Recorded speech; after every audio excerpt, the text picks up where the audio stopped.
Close your eyes, breathe gently, let your shoulders loosen, let your thoughts settle like dust in warm evening light. Journey back over 2,000 years to ancient Greece. Tonight, as you drift into peaceful sleep, let me tell you the complete story of one of history's most radical philosophers. A man who lived in a barrel, who owned nothing, who mocked kings and challenged every assumption of civilized life. This is the story of Diogenes of Sinope, the cynic philosopher who searched for an honest man with a lantern in broad daylight. There's nothing you need to remember, no details to memorize.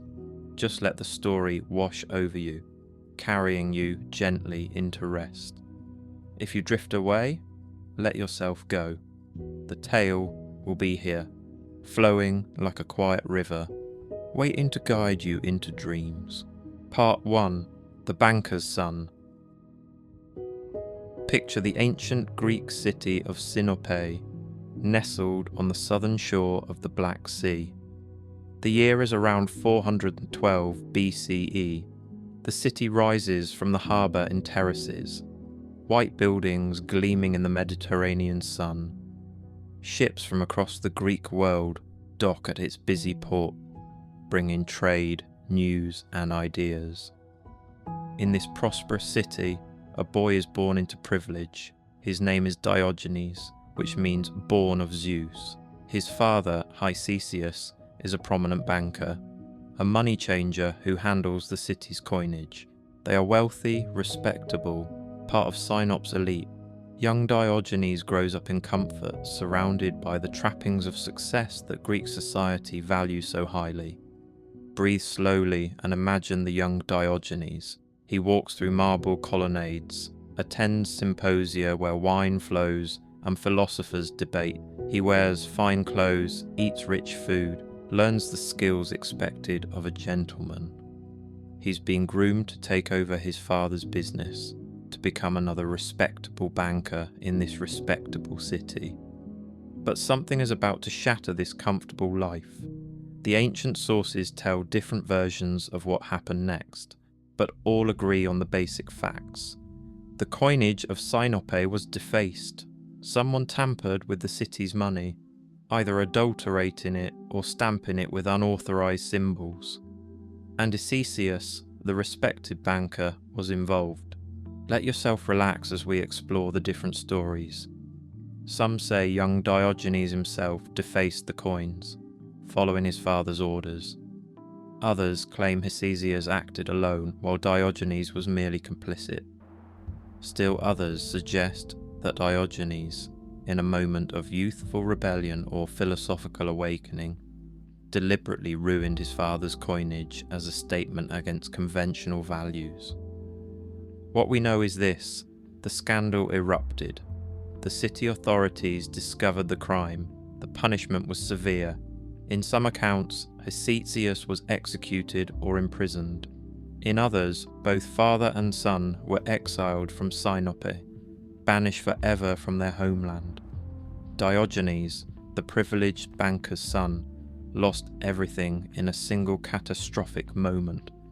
Picture him on the ship leaving Sinope, looking back at the city walls, the harbour shrinking behind him, everything he knew, everyone he loved, all the security and status that defined his life, vanishing into the distance.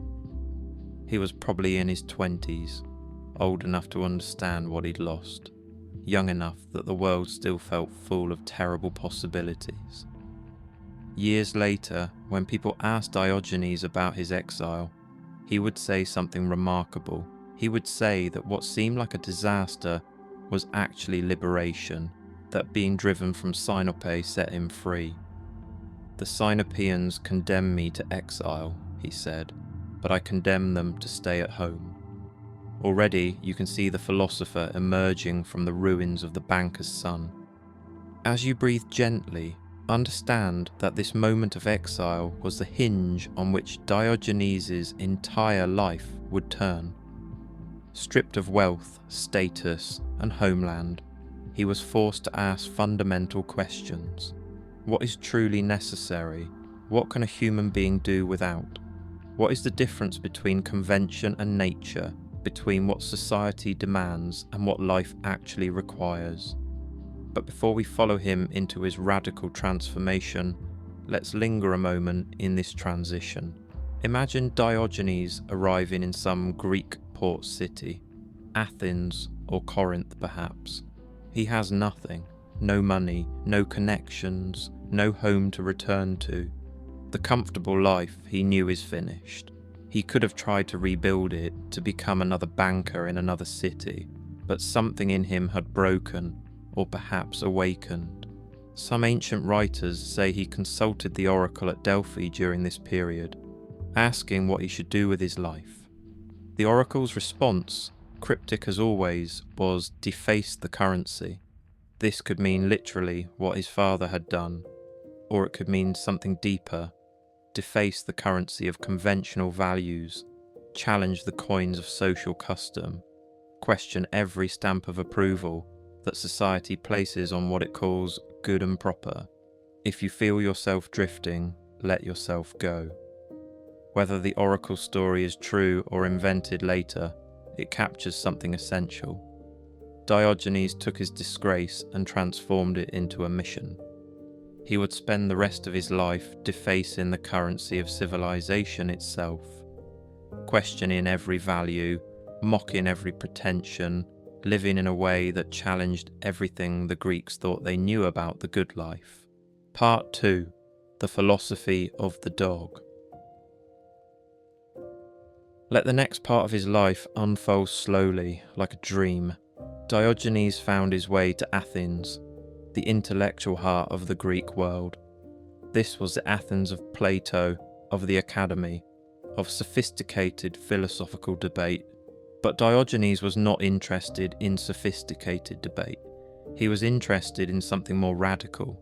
In Athens, he encountered, or perhaps sought out, a philosopher named Antisthenes. Antisthenes had been a student of Socrates, that gadfly of Athens who questioned everything and everyone. After Socrates' death, Antisthenes developed his teacher's ideas in a particular direction.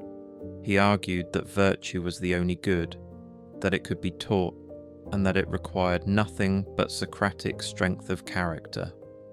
Breathe deeply and picture this meeting. Antisthenes taught at a gymnasium called the Cynosarges, on the outskirts of Athens. His followers were called Cynics, from the Greek word for dog, kynikos. Why dog? Perhaps because they met at the Cynosarges, the place of the white dog. Or perhaps because they lived shamelessly, like dogs, without regard for social conventions. The ancient sources tell us that Antisthenes at first refused to take Diogenes as a student. The old philosopher had no patience for disciples. Once, when Diogenes persisted, Antisthenes raised his staff to strike him. Diogenes bowed his head and said, "Strike, for you will find no wood hard enough to keep me away from you so long as you have something to say." Antisthenes, moved by this determination, accepted him. But if Antisthenes was a cynic, Diogenes would become the cynic. He took the principles his teacher advocated and lived them with a purity and extremism that shocked even other philosophers. Antisthenes taught that virtue required nothing but moral strength. Diogenes asked, "If that's true, why do we need anything else? Why do we need houses, fine clothes, elaborate meals, social status?" Let yourself sink deeper into rest as we watch Diogenes strip away everything that Greek society considered necessary for a good life. He gave away or abandoned whatever possessions he still had. He stopped living in houses. He found a large ceramic jar, a pythos, the kind used for storing wine or grain, and made it his home. He would sleep in this barrel in the streets of Athens or later Corinth. His clothes became rags, a single rough cloak that served as coat and blanket. He wore it doubled over in winter, and nothing else. He walked barefoot through the streets, summer and winter. He carried a staff for walking and, in the most famous image we have of him, a lantern that he would light even in daytime. He owned a wooden bowl for drinking and eating, until one day he saw a child cupping water in his hands to drink. Diogenes immediately threw away the bowl, saying, "A child has beaten me in simplicity." From then on, he used only his hands. Everything that could be discarded was discarded. He was pursuing an experiment in minimalism that makes modern minimalists look like hoarders. As your body relaxes completely, understand what Diogenes was doing. He was testing the limits of human need. The Greeks believed that to live well, eudaimonia, you needed certain things: a home, property, family, status in the community. Diogenes was proving that you didn't, that a human being could live with almost nothing and not just survive, but be free. Perhaps more free than those buried under possessions and obligations. He begged for food, which was deeply shameful in Greek society. A free man did not beg, but Diogenes argued that all of nature was common property, that he had as much right to ask for what he needed as anyone had to refuse. When people gave him food, he would sometimes eat it right there in the marketplace, in full view of everyone. Greeks did not eat in public, but why not? What was shameful about satisfying a natural need? He questioned everything. Why do we wear fine clothes? To impress others. Why do we live in large houses? To display wealth. Why do we follow elaborate social rituals? Because everyone else does. And what happens if you stop? If you simply refuse to participate in the whole charade? Diogenes found out. You become free. Frighteningly, dangerously free. There's nothing you need to hold on to. Let the mind grow lighter. Just let the story continue. The ancient Greeks had a word, autarkia, meaning self-sufficiency. It was a philosophical ideal, the ability to not depend on external things for happiness. But for most philosophers, it was theoretical. They talked about self-sufficiency while living comfortable lives. Diogenes actually achieved it. He depended on almost nothing and no one. There is nowhere else to be. Each thought can drift away. He was also practicing what philosophers call living according to nature, kata physin. But his understanding of nature was more radical than others. He observed dogs, how they lived simply, how they satisfied their needs without shame or pretense. A dog drinks from a puddle if it's thirsty. It sleeps wherever it finds itself tired. It has no property, no status, no anxiety about what others think. Diogenes looked at human society with its elaborate conventions and asked, why can't we be more like dogs? Not in being aggressive, but in being natural, unashamed, free from social anxiety. When people called him a dog as an insult, he took it as a compliment. Yes, he said, I am a dog. I fawn on those who give me anything. I bark at those who give nothing, and I bite scoundrels. Take another slow breath. Let your body soften even more. There's nowhere you need to be. The story continues gently, like waves on a quiet shore. Part 3. The philosopher as provocateur. If you drift off, let the story carry you. Diogenes did not just live simply. He lived to provoke, to challenge, to wake people from their comfortable illusions. Athens and Corinth, where he spent most of his life, were shocked by him. And shock was exactly what he intended. Picture the marketplace in Athens, the agora where citizens gathered to buy and sell, to discuss politics and philosophy. And there, in the middle of this respectable space, was Diogenes in his rags, doing things that made people stop and stare. He would perform natural acts openly, asking why some bodily functions were hidden while others were not. This was not mere crudeness, it was philosophical theatre. He was questioning the line between nature and convention. Why do we hide some natural acts and not others? We eat in public, we yawn, we scratch ourselves. Is shame based on nature or merely on what society teaches us? Breathe slowly as we explore more stories. He carried that lantern through the marketplace in broad daylight, holding it up to peer at people's faces. When asked what he was doing, he would say, "I am searching for an honest man." The implication was devastating. In all of Athens, this great city that prided itself on virtue and wisdom, he could not find a single honest person. Let yourself relax as we continue. Once he was begging from a statue. Someone asked him why he was begging from stone. He replied, "I am practicing being refused." The story illustrates his method. He trained himself to be indifferent to rejection, to shame, to social disapproval. By practicing with a statue, he could face human rejection without distress. There's nothing you need to remember, just breathe. His shamelessness was not loss of dignity, but a conscious philosophical practice. He was showing that social conventions had no natural foundation, that they were arbitrary rules we follow without thinking. He delighted in inverting social hierarchies and values. When someone boasted about travelling widely, Diogenes pointed to a wandering mouse and said, "Look, it has travelled more than you and is no wiser for it." Travel, he suggested, doesn't make you cultured or wise, it's just movement. What matters is how you think, not where you've been. When someone praised the comforts of civilization, Diogenes asked why humans needed so much when animals lived perfectly well with nothing. A sheep doesn't need a house, a coat, or elaborate meals.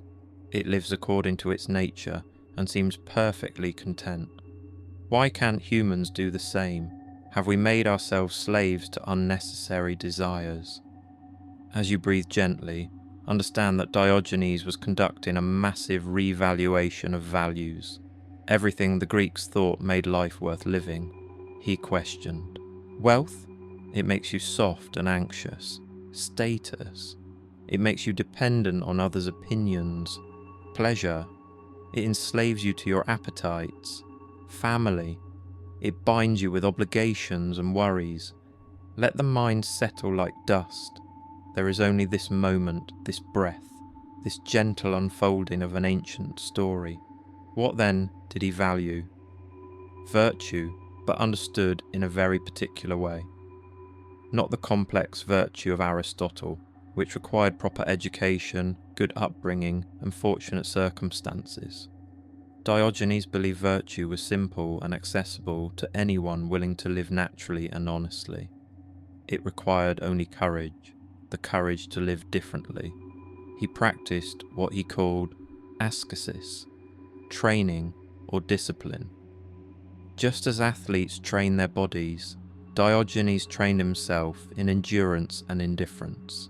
He would walk barefoot in snow to toughen his feet. He would embrace statues covered in snow to accustom himself to cold. He slept on the ground to need nothing softer.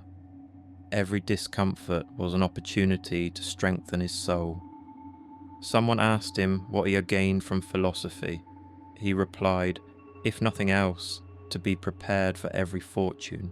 This was the goal, complete independence from external circumstances, whether rich or poor, honoured or despised, comfortable or suffering. The wise person remains free. Nothing external can touch true virtue. Let your mind rest as we explore more of his teachings. Diogenes believed that most human misery came from having false values, from pursuing things that can't make us happy. We chase wealth, but the rich are no happier than the poor, often less so. We seek fame, but reputation is just others' opinions, as changeable as weather. We crave luxury, but it weakens us and makes us dependent. The solution was radical simplification. strip away everything unnecessary and see what remains. What remains, Diogenes discovered, is very little. Food, water, shelter from extreme weather, and that's almost it. Everything else is extra, added by society, unnecessary weight that prevents us from being free. But Diogenes was not advocating misery. He thought his way of life was happier than conventional living. The person who needs nothing is richer than the person who needs everything. The person who depends on no one is freer than the person surrounded by servants and dependents. Poverty, when voluntary and understood, is a form of wealth. Part 4. The Beggar and the King. There's nothing you need to remember. Just let these stories wash over you. The most famous story about Diogenes involves his encounter with Alexander the Great, the most powerful man in the ancient world. This meeting, whether historical or legendary, perfectly captures Diogenes' philosophy. Picture this scene. It takes place in Corinth, where Diogenes spent his later years. The day is warm, the sun high overhead, dust hangs in the still air. Alexander, still young but already famous for his military victories, has heard of this strange philosopher who lives in a barrel. Curious, Alexander decides to visit him. The king approaches with his entourage, all of them in fine clothes and armour, the most powerful people in Greece. Their footsteps echo on the stone, the heat rises from the ground in shimmering waves, and there is Diogenes, lying in the sun outside his barrel, probably wearing nothing but his ragged cloak. He doesn't get up as Alexander approaches. He doesn't bow or show any sign of respect. He simply looks at the conqueror with the same indifference he'd show anyone else. Because to Diogenes, Alexander is just another human being, no more or less important than a beggar or a slave. Breathe slowly as we witness this confrontation. Alexander, to his credit, does not take offence at this lack of deference. Instead, he asks Diogenes if there is anything he can do for him. Alexander is offering the philosopher anything he wants: wealth, position, property. The most powerful man in the world is asking the poorest man in Corinth what gift he desires. Diogenes' response has echoed through the centuries. He says, "Yes, stand out of my sunlight." That's all. The king and his entourage are blocking the sun, and Diogenes wants to enjoy the warmth. He needs nothing from Alexander. No wealth, no favour, no protection. Just sunlight, which is free to everyone, and which Alexander's power cannot increase. Let yourself drift as we explore what this story means. Alexander's companions are outraged. This beggar has insulted the king, but Alexander, according to the story, is impressed. As he walks away, he says, "If I were not Alexander, I would wish to be Diogenes." He recognizes that Diogenes has something he lacks: complete freedom, utter independence from the very things Alexander spends his life pursuing. Some versions of the story add a coda. Diogenes replies, "If I were not Diogenes, I too would wish to be Diogenes." The philosopher needs nothing that Alexander has. He would not trade places with the king for anything. This homeless beggar is asserting that he has the better life, that he is happier and freer than the conqueror of the known world. As your body relaxes completely, consider what this confrontation reveals. Alexander has conquered cities, accumulated vast wealth, commands armies, but he still wants more. He will spend his life in constant warfare, driven by ambition that can never be satisfied. He will die young, never content with what he achieved. Diogenes, by contrast, wants nothing. He has achieved what Alexander never can: satisfaction. He lies in the sun, owning nothing, and is content. Who then is richer? Who is more powerful? The man who commands armies but is enslaved by his own ambition, or the man who owns nothing but is free from all desire? This wasn't Diogenes' only encounter with the powerful. He met Plato, the most famous philosopher of the age, and their meetings were always contentious. Plato taught at the academy, lived comfortably, enjoyed the patronage of wealthy students. He developed elaborate theories about ideal forms, about the perfect state, about the education of philosopher kings. Diogenes mocked all of it. Once, when Plato defined man as a featherless biped, Diogenes plucked a chicken and brought it to the academy, declaring, "Behold, Plato's man." It was a devastating critique. Plato's elaborate definitions were useless, Diogenes suggested. Philosophy should be practical, focused on how to live, not lost in abstract theorizing. Another time, Plato saw Diogenes washing vegetables and said, "If you had learned to pay court to kings, you would not have to wash vegetables." Diogenes replied, "And if you had learned to wash vegetables, you would not have to pay court to kings." Each thought the other was enslaved. Plato to his wealthy patrons, Diogenes to his poverty. But Diogenes argued that only he was truly free. Let your breathing slow and deepen. Diogenes also encountered Aristippus, a philosopher who taught that pleasure was the highest good. Aristippus lived luxuriously, enjoyed fine food and wine, moved in elegant circles. He once tried to persuade Diogenes to give up his harsh lifestyle and enjoy life's pleasures. But Diogenes replied that his simple meals of bread and lentils tasted better than Aristippus's feasts because he earned them through honest begging and ate them without anxiety. Aristippus, for all his luxury, had to constantly worry about maintaining his lifestyle, pleasing his patrons, keeping his status. Diogenes worried about nothing. His simple food, eaten without care, was a sweeter pleasure than any banquet. These encounters with powerful and famous men all make the same point. External goods, whether wealth, power, or fame, do not make us happy. Often they make us miserable, anxious, dependent. True happiness comes from within, from having few needs and being content with simple things. The beggar with no desires is richer than the king with many. Take a slow, gentle breath. Let your body sink deeper into rest. There's nothing you need to do. Just listen or don't listen. Sleep comes naturally when you allow it.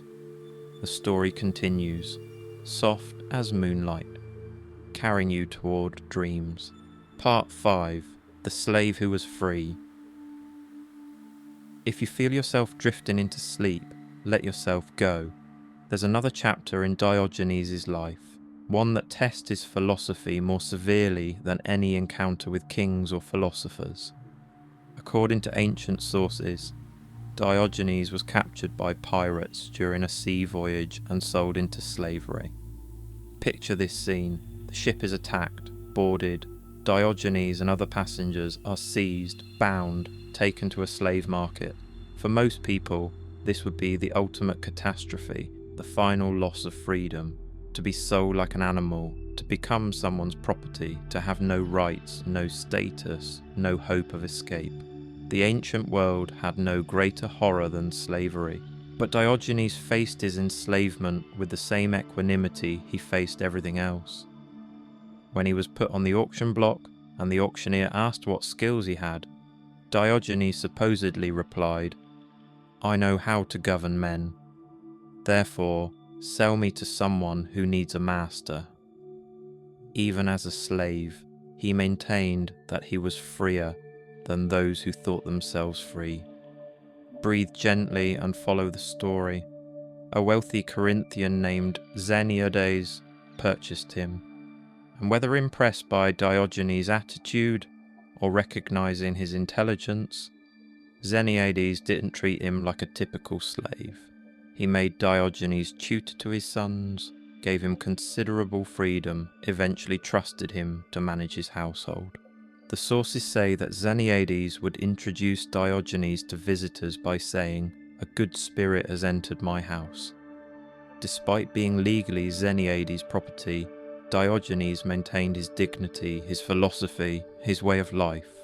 He continued to live simply, to speak freely, to teach what he believed. His legal status had changed, but his inner freedom remained untouched. Let yourself relax as we explore what this episode reveals. Diogenes argued that true slavery was not legal, but moral. The person enslaved to their desires, their fears, their need for others' approval, that person was truly enslaved regardless of their legal status. The person who needed nothing, feared nothing, cared nothing for reputation, that person was free even if legally a slave. He would point to wealthy men and call them slaves. Slaves to their appetites, constantly seeking new pleasures that never satisfy. Slaves to their possessions, worried about losing what they have, anxious to acquire more. Slaves to public opinion, unable to do anything without worrying what others will think. These people, Diogenes insisted, were far less free than he was. As you breathe slowly, understand that this was one of Diogenes' most radical teachings. Freedom is internal, not external. It cannot be given or taken away by others. It depends entirely on your own character, your own values, your own ability to live according to nature and reason. A slave who understands this can be free. A king who does not understand it will always be enslaved. Years passed in Xeniades' household. Diogenes taught the children, managed affairs, and continued his philosophical practice. Some sources say he was eventually freed. Others suggest he remained legally a slave, but lived as he pleased with Xeniades' blessing. Either way, his circumstances had changed dramatically from the barrel in Athens, but his philosophy had not. He still lived simply, owned nothing, needed nothing. He still mocked conventional values, challenged assumptions, lived as an example of how little a human being actually needs to be happy. Whether in a barrel or a wealthy household, whether legally free or enslaved, Diogenes remained Diogenes. Let your mind rest as we continue. There's a story about Diogenes attending a feast in Xeniades' house. The other guests were reclining on couches, eating delicacies, drinking wine from expensive cups. Diogenes sat on the floor, eating simple food. Someone asked why he didn't join them in enjoying the feast. He replied that he was enjoying it more than they were, because he had no anxiety about it, no need to reciprocate, no worry about what others thought of his behaviour. This was the paradox at the heart of cynicism. By wanting nothing, you have everything. By needing no one, you are obligated to no one. By caring nothing for reputation, you are free from the judgments that imprison others. Poverty, voluntarily embraced, becomes a form of wealth. Slavery, properly understood, can coexist with complete freedom. Part 6. Wisdom of the Cynic. There's nothing you need to hold on to. Just let these teachings settle gently. Diogenes wrote nothing down. Unlike Plato with his dialogues, or Aristotle with his treatises, Diogenes left no written works. Everything we know comes from stories and sayings preserved by later writers, but these fragments contain profound wisdom. When asked what was the most beautiful thing in the world, Diogenes replied, freedom of speech. Parrhesia, the Greeks called it, the courage to speak truth fearlessly. Diogenes embodied this completely. He spoke the same way to everyone, whether king or beggar. He never modified his message to please his audience or protect himself. Truth was more important than safety. Breathe gently as we explore more of his wisdom. Someone asked him what was the right time to marry. He said, "For a young man, not yet. For an old man, never." Marriage, like most social institutions, was another form of bondage in his view. Why tie yourself to obligations, responsibilities, the endless complexities of domestic life? Better to remain free, unencumbered, able to live as you choose. When asked what he had learned from philosophy, he replied, "To be prepared for every fortune." This was the core teaching. By needing nothing, by depending on nothing external, you become immune to fortune's changes. Wealth or poverty, health or sickness, praise or blame, none of it matters if you maintain your inner freedom. Someone criticized him for begging, saying it was shameful for a philosopher. Diogenes replied that he was asking the wealthy to give back what they had stolen. All wealth comes ultimately from nature, which belongs to everyone. The rich have appropriated common property. When Diogenes asked them to share, he was only requesting what was rightfully his. Let yourself drift as we continue. He was once asked why people give to beggars, but not to philosophers. He replied, "Because they think they may one day be lame or blind, but never that they will pursue philosophy." People help beggars because they fear becoming one. They don't help philosophers because they never imagine wanting wisdom more than wealth. As your body relaxes completely, hear these teachings. When asked what kind of wine he liked best, Diogenes said, "Someone else's."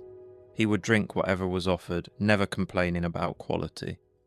When you have no preferences, every experience is acceptable. When you don't chase particular pleasures, you're free to enjoy whatever comes. Someone complained that life was hard. Diogenes replied that it was not life itself, but our opinions about life that cause suffering. Remove your judgments about what should or shouldn't happen. Accept things as they are, and suffering disappears. This was pure Stoic teaching, centuries before the Stoic school officially formed. Breathe slowly and let this settle. When asked where he was from, Diogenes never said Sinope, the city that had exiled him. Instead, he replied, "I am a citizen of the world, cosmopolites." He was perhaps the first person to claim this identity. Not Greek or Sinopean, but human, belonging to the whole cosmos. National boundaries meant nothing to him. All humans were fellow citizens of nature. Let your mind rest as we explore more. He said that the love of money was the mother city of all evils. Not money itself, but the desire for it, the anxiety about it, the willingness to compromise virtue for it.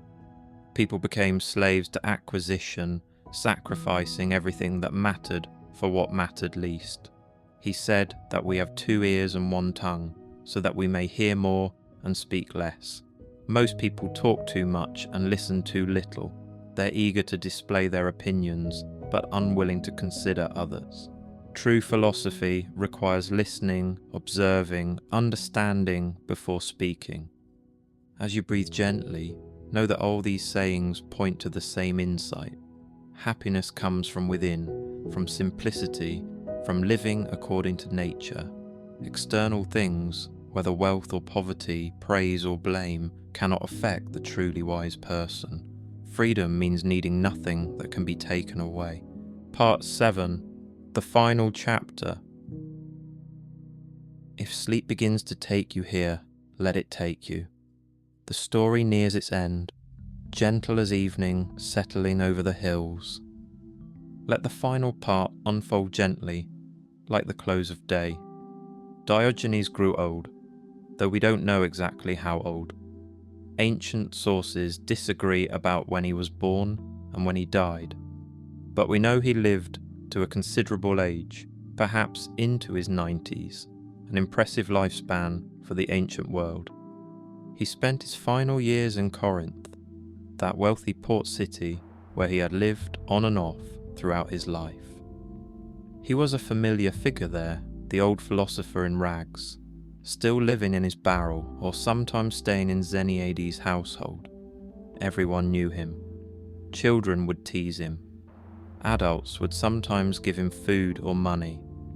He had become an institution, a living reminder that life could be lived differently. Breathe slowly and picture the aged Diogenes. His body was tough from years of exposure, hardened by sleeping on the ground, by walking barefoot, by eating whatever he could beg. But age takes its toll on everyone. His movements were slower, his hair and beard had gone white, but his mind remained sharp, his wit undimmed, his courage undiminished. There are different stories about how he died. Some say he became ill and died peacefully, perhaps in his barrel, perhaps in Xeniades' house.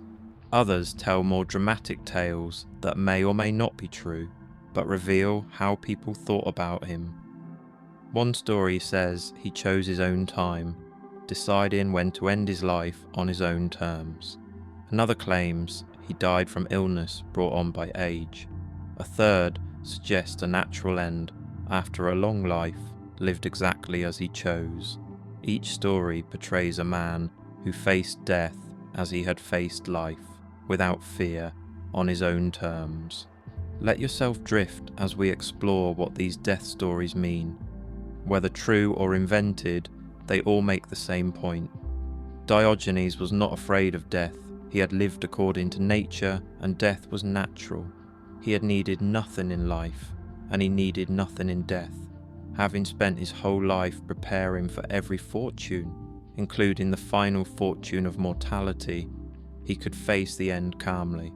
The Corinthians, according to tradition, buried him with honour despite his humble life. They erected a marble pillar over his grave, topped with a statue of a dog. The dog, that animal he had taken as his symbol, that creature living simply and naturally, was his memorial. The man who owned nothing in life was commemorated in stone. As your body relaxes completely, consider his epitaph. The Corinthians supposedly inscribed these words: "Time withers all things, but you, Diogenes, shall never die." And they were right. His body died, but his example lived on. His ideas, his way of life, his radical challenge to conventional values, all of this survived. The Cynic school continued after him. Philosophers like Crates and Zeno carried on his teachings. The Stoics, who had become one of the most influential philosophical schools in the ancient world, built on foundations Diogenes laid. His idea that we should live according to nature, that virtue is sufficient for happiness, that external goods don't matter, these became core Stoic doctrines. Breathe gently and feel the influence spreading. Through the centuries, through the fall of Greece and the rise of Rome, through the medieval period and the Renaissance, the story of Diogenes persisted. Whenever society became too comfortable, too conventional, too focused on wealth and status, someone would remember the man in the barrel who showed that none of it was necessary. Renaissance humanists admired his independence. Enlightenment thinkers saw him as embodying pure reason against superstition and tradition. Romantic poets celebrated his freedom and authenticity. Modern anarchists and minimalists claim him as an ancestor. Each age rediscovers Diogenes and finds something relevant to their own struggles. Let your mind rest as we near the end. What is Diogenes' legacy? What does his life teach us?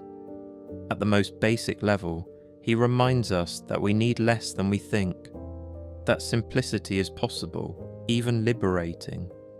That much of what we pursue, wealth and status and possessions, doesn't make us happy and often makes us miserable. He teaches us to question everything. Why do we live as we do? Why do we follow these conventions? Why do we need all these things? Are we living naturally or artificially? Are we free or enslaved to desires we never chose? These questions are as relevant now as they were in ancient Greece. He shows us that freedom is possible, even in constrained circumstances. You don't need to live in a barrel or give away everything to learn from Diogenes, but you can ask which of your possessions you truly need, which desires are real and which are imposed by society. What would happen if you cared less about what others think? As you breathe slowly, understand that Diogenes was an extremist. He took his principles to their logical conclusion, living in ways most people would find impossible or undesirable. We don't have to follow him all the way, but we can move in his direction, simplifying our lives, reducing our needs, increasing our independence. He reminds us that happiness comes from within, not from external circumstances. The person who needs little is richer than the person who needs much. The person who depends on no one is freer than the person surrounded by servants. The person who cares nothing for reputation is more secure than the celebrity worried about their image. There's a famous anecdote about Diogenes that captures his essence. He was once asked, "What is the finest thing in human life?" He replied, "Fearless speech. To speak the truth without fear, to live authentically without shame, to be oneself completely without apology." This was his gift and his teaching. Closing. Rest now. Let yourself drift completely now. Return to that barrel, to that simple life, to that radical freedom. Diogenes in his rags, owning nothing, needing nothing, free in ways that kings and philosophers could only dream about. Was this the best way to live? That's for each person to decide. What's certain is that Diogenes lived according to his principles. He didn't just talk about virtue, he embodied it. He didn't just teach philosophy, he lived it in the most extreme and consistent way possible. Whether you admire him or think him crazy, you can't deny his authenticity. As you breathe gently, know this. From his exile from Sinope to his death in Corinth, Diogenes lived as no one else dared. He proved that a human being can survive, even thrive, with almost nothing. That freedom is possible if you're willing to give up comfort. That happiness doesn't require what society says it does. His life was a living argument against conventional values. Every day he lived in that barrel was a statement. You don't need a house. Every meal he begged was a statement. You don't need wealth. Every time he spoke truth to power was a statement. You don't need to fear the powerful. Every moment of his radical simplicity was a statement. You can be free. Rest now. Let your breathing slow and deepen. Take with you what serves you. Perhaps the courage to need less. Perhaps the wisdom to question more. Perhaps the freedom to care less about others' opinions. Diogenes would tell you that happiness is simple. Not easy, but simple. Sleep peacefully, knowing that you too can cultivate independence. You too can question conventions. You too can find freedom in simplicity. The story of Diogenes' life continues in your own life, in your own choices, in your own journey toward authenticity. Rest now. Let go. You are safe. You are calm. You are resting. Sleep comes naturally. Let go. You are enough. You are safe. Rest comes easily. Good night. May you find the freedom Diogenes embodied, the simplicity he discovered, the courage he showed, finding liberation, finding peace, finding enough.